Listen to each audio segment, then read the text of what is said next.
If you guys have been following my channel for a while, you know that this is my Polygon Syncline. And this is a carbon budget XC bike that I have been making upgrades to for the past year. If you guys watched the very first video on this, you guys will know that I found out that this does not have internal cable routing for a dropper post, which seems absolutely crazy in this day and age. But I've noticed that when I'm out on my local trails, I still want that dropper post. So I started thinking there's gotta be a way for me to actually get a dropper post in this. So the internal routing that you're gonna see right up here, you would think that's for a dropper post, but it's not. It pops out right down here for a front derailleur. So I got really curious one day and I wanted to see exactly how the internal cable routing was actually made. Now, one thing that makes this extra difficult is the actual cable routing is about 6 to 7 inches all the way up in the frame. So this isn't gonna be easy to access even from the bottom bracket.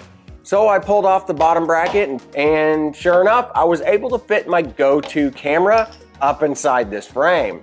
And look what I found. I found out that this is actually just plastic tubing that is fused to the frame at the ports where it comes in and out of the frame. So I started thinking, and there's gotta be a way for me to bypass the tubing that's inside this bike and still be able to use this cable routing that's up top. And sure enough, I was actually able to do this. I took my time and I was really careful with this. I wound up starting with a really sharp pick that I had. So I just slowly started pressing the pick into the tubing, thinking it's gonna do one of two things. It's either A, gonna poke through the tubing, or it's actually gonna pop off the tubing from where it's connected to the frame. I wasn't sure which one was better, but I went ahead and pressed on anyways. After a few seconds, I could feel the pick actually press through the plastic tubing that was inside this frame. So I already made a hole. Let's go ahead and let's just make it a little bit wider.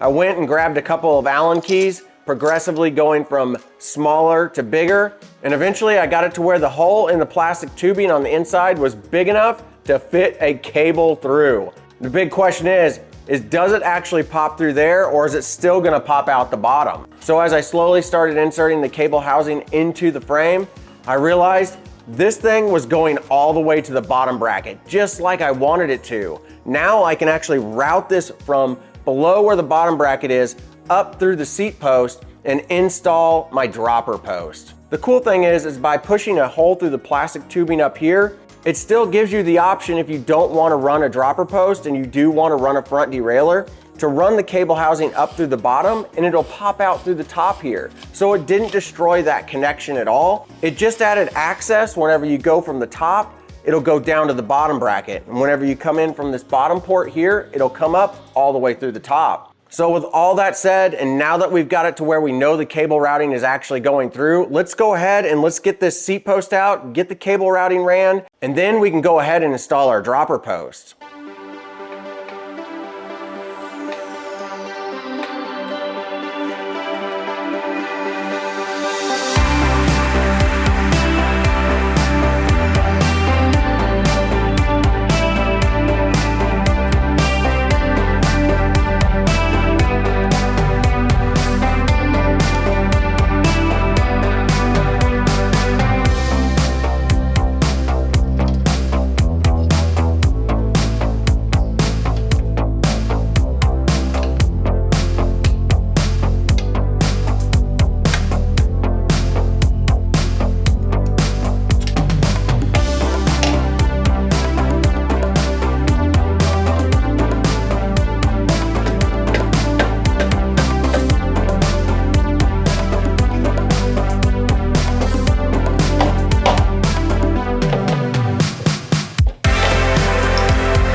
there we go. The dropper post is now installed on the Polygon Syncline, and you guys now have a good idea of how to do this on your own Syncline. But just take a word of caution, this might void your warranty. I'm not sure exactly how Polygon would feel about this. So now that you guys have seen the installation, let's go over what I actually installed. This is a P&W Ranier dropper post. This is their Gen 3 model. So one of the really neat parts about the Ranier is that it is fully adjustable and it's really easy to adjust. You just unscrew this collar here, and this seat post comes default at 125 millimeters worth of drop. But if you can't get this dropper post down far enough and you need it to be less, you can just simply unscrew the collar, and then there's this little plastic piece right here that raises up and it has notches on it. And as you turn it, there's markings on here that say -5 millimeters, -15 millimeters, -25 millimeters. And then you just basically turn that to get it to set to the height that you would want. It's fortunate enough that I don't have to do that with my height and the length of this dropper post, but if I was any shorter, I would probably have to lower that by 5 to 10 millimeters. So this dropper post won't go all the way down because of the bottle bosses that are mounted to the frame here. It does stop at this point, and it just so happens to be perfect for my height. But if you wanted to adjust it, the Ranier gives you that option. And then as for the lever, I went with the wolf tooth. This is something that a lot of you have suggested that I tried. You guys know that I love P&W levers. I put them on pretty much all of my bikes, but I wanted to give this a shot. It was a little bit less money, and honestly, I really like it. I wasn't sure if I would like the look of the wolf face that's on the front of this, but I think it looks really good with all the black that's going on up here. So I couldn't be more excited about this install. This is the one thing that I really was kind of disappointed with not being able to do on this bike. But now that I've got it done, I know that this is going to be an even better bike than it already has turned out to be. If you guys are interested in all the upgrades that I've done, I'll put a link to a playlist where you can watch all the videos of all the upgrades that I've done to this Syncline.